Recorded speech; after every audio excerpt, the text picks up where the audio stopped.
Today I'm going to talk about a geometrical problem which I find pretty interesting, and the problem is as follows. You have a square with x and y, and in that you have a number of triangles which we can draw like this, for instance. Okay. And we can say, let's say that this is A, which we know, but we keep it as a parameter for now. B and C. Okay. And the question now is, what is the area of this triangle that we don't know? Okay. In order to do that, we're going to put some variables in. We're going to call this S1 and this S0.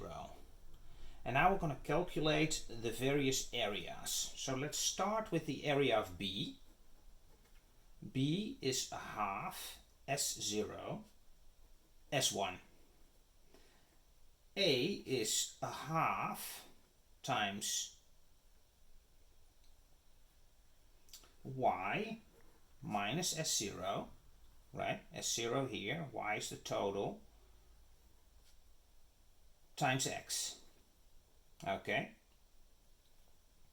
because it goes over the whole length, and C equals a half x minus S1 times y. Okay, C is a half, the total length is x minus S1, so this area here is x minus S1, and the whole area here is x, right? And that little piece is x minus S1 times y times a half for the triangle. Yeah, since these are all triangles with a 90-degree angle on its base. Okay, so now we're going to take this equation here and we're going to isolate S0. So S0 here equals 2b over S1. Okay. And we're going to fill this one out in these two. So we get 2a. I'm going to take the 2 to the other side already. And then we're going to do y minus 2b over S1 times x. Okay. And we're going to replicate this, but we're going to make 2c out of it, which is x minus S1 over y. Okay.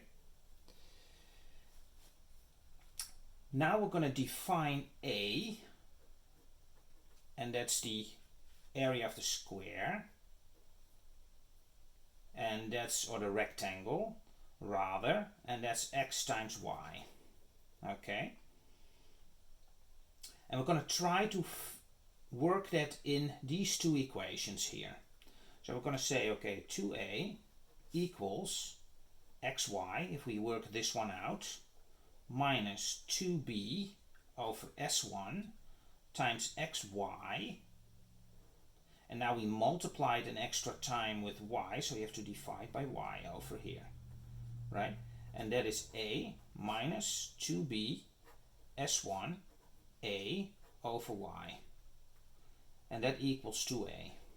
Okay, so that's equation number 1. And then for the second one, we're going to do 2c equals, we work this out, xy minus S1y equals a, right, minus S1y. And that's the second equation, that's 2c. Now we're going to eliminate S1. And then we will see something interesting happens. So we're going to eliminate S1. We say a minus 2c equals S1 times y, and therefore S1 equals a divided by 2c over y. And we're going to fill this out in this equation. So that goes back in here. And then we get a minus 2b a times, and then y times that S1, which is a minus 2c, over y.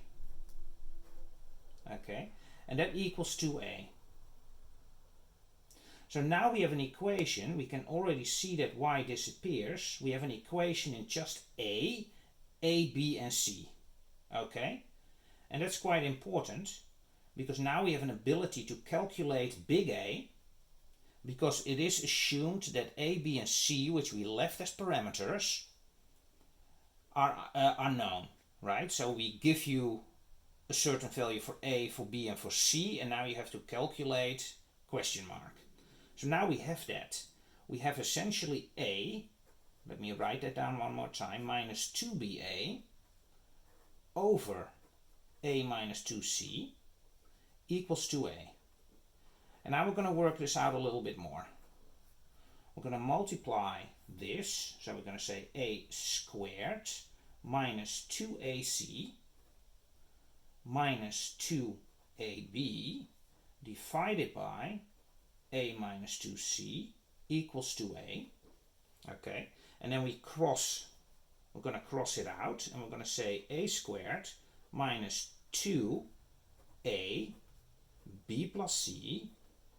We make this already a little bit simpler, and that is the same as 2a times small a, multiply it out, minus 4ac. Okay? Now we can take this to the other side, and we will get, and let's go to a new piece of paper. Let's rewrite what we had before.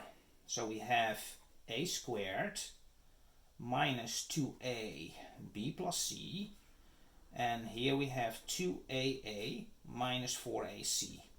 So now that goes to the other side, and this also goes to the other side, and we are left with a quadratic equation in big A, minus 2a, and here this also becomes a minus, so you get a plus b plus c, which is really convenient, plus 4ac, and that gives you 0. Okay? And now we just have a quadratic equation that we need to solve, which we can do. We can say minus this portion here, so that becomes 2a plus b plus c.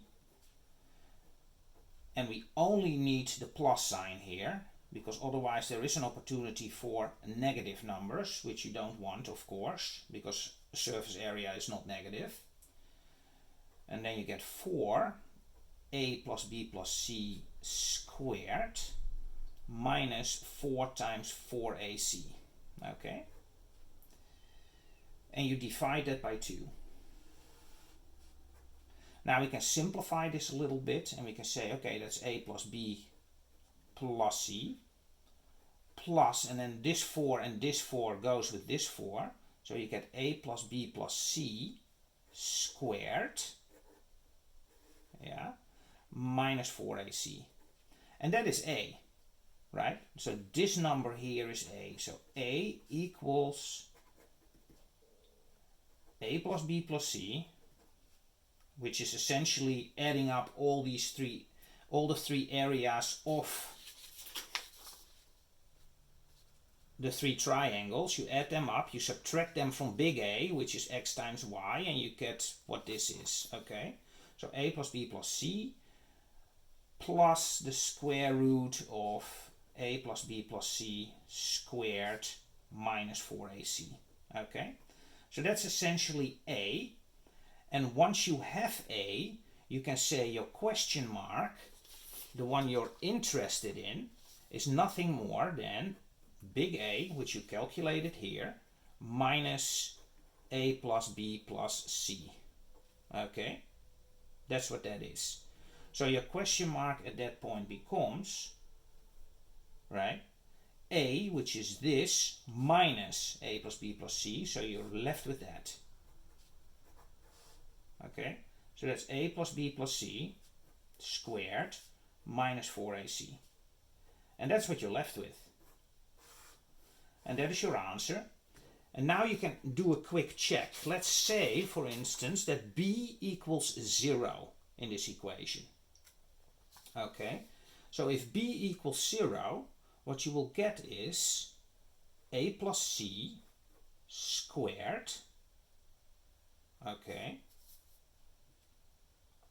And let's do that in a so you can actually see what you're doing, because if a equals 0 here, or if small b equals 0, you will get essentially two squares, the sizes of a and a.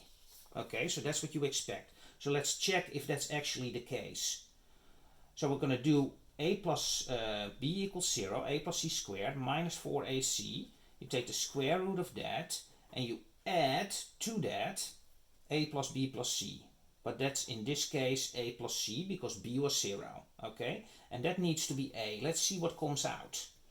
So you get here a squared plus c squared plus 2ac minus 4ac plus a plus c equals a. So that's a squared plus c squared minus 2ac. You take there the square root of plus a plus c, and that needs to be a. This you can write as a minus c squared plus a plus c equals a. And that becomes a plus a, which is 2a. And here you get minus c plus c, that goes. So you're left with a equals 2a in the case that b equals 0. And that's exactly correct, because you have now essentially, if b equals 0, what you get is nothing more than two triangles with a and a, which is exactly 2a, which is exactly big A, which is xy. Okay, so I'm pretty confident that this is correct. And I also think this is a great place to stop. If you like this video, please subscribe, please share, please like, and I'll see you in the next one.